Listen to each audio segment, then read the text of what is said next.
Ekikangabwa kibutikidde abatuuze b'e Bukasa mu ggombolola y'e Bweyogerere mu Kira omuliro bwe gukutte ennyumba y'omutuuze abantu 6 bonna abagibaddemu ne basirikka. Okusinziira ku batuuze omuliro guno gwatandise ku saa 9 ez'ekiro ekyakeesezza olwaleero. Kati nsulawo kati ngenza owulira ono naye bagulawo nange kusukana ku buli ngenza okuwulira ng'agamba bannange abantu bafa mujje mutuyambe kitulise nnyo kitulise nawe simusanga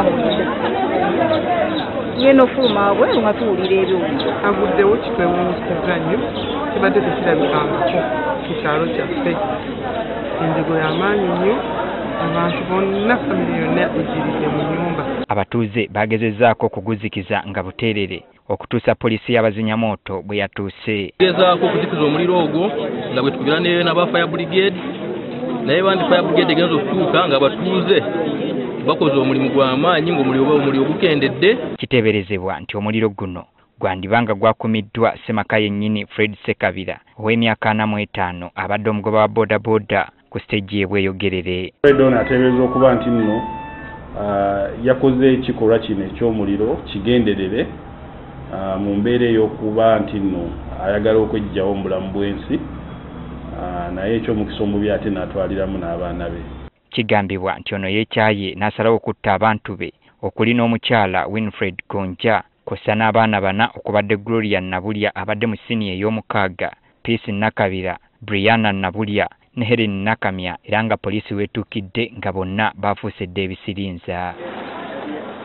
Tukitegedde ng'abaagalana bano bwe baludde nga balina obutakkaanya ng'enta bw'eva ku Ssemaka kuteebereza mukyala we okuba ng'alina abasajja abalala baganza. Omwami abadde alinamu kano nti omukyala oba ayenda nga kwegamba yeeraliikirira ebintu eby'eŋŋambo ebyo. Wabaddewo okunenengana n'obutategeeragana bw'amaanyi nnyo wakati w'omwami omugenzi kati n'omukyala era nga bimaze ebbanga nti babitwalako ku erosi ne ku poliisi n'abantu abalala bagezaako kubituulamuko ng'abakulembeze. Era kigambibwa nti omwami kati omugenzi abadde yeewera nnyo nti nja kufa n'omuntu. Abakulembeze mu kitundu kino bategeezezza ng'omukyala bw'aludde nga yemulugunya ku bba okumuyisa ng'ekyoku ttale. Yatugamba nti omwami amuyisa bubi awaka ne tufuba tuyite omwami ensonga zaabwe tuzituulemu wabula tubadde tetulinatuula mu nsonga zaabwe ekikangabwa kino we kigwiriddewo. Omuntu oba okwoyo omukyala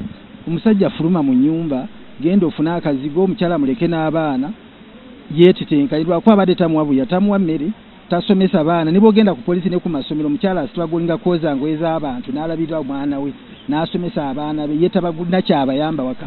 Ssekabira olunaku lw'eggulu yasoose kutunda pikipiki ye n'asasula bonna ababadde bamubanja ndowooza nga yeetegekera lugendo lwe. Naye jjo n'atunda piki ye n'abagamba bannange nze ngenda mu kyalo ngenda kufa.